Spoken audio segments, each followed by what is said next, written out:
是什么原因来我们诊所？第一次门牙长脓包。之前的诊所是怎么建议你？哦，他说要拔掉，然后做植牙。那来我们诊所，吴医师是怎么建议你的？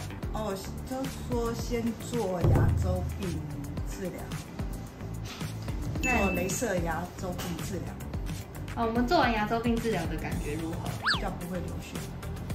还要咬合。那我们为什么后面想要换门牙？会有一点晃动，还有门缝比较大。也是因为外观上的状态嘛，对不对？对。那换完之后有什么样的改变吗？就比较可以咬硬一点的食物，之前不行啊，现在是可以了。对。那像牙周病做完之后，也是比较能咬硬一点的，再加上换了假牙，所以现在都可以咬得很正常。对。那有没有建议，就是如果有牙周病的病患，一些建议之类的？如果有牙周病的话，就是一定要治疗，这样治疗之后就比较不会流血。跟流血真的差蛮多的，对不对？对。阿姨，那做牙周病治疗的时候会很痛吗？哦，不会，会有打那个麻醉。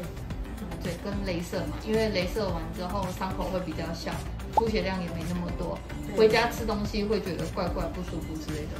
不会，就那治疗完应该就减缓了很多摇晃感吧？对，就比较有支撑力，对，比较稳定比较够嘛。对。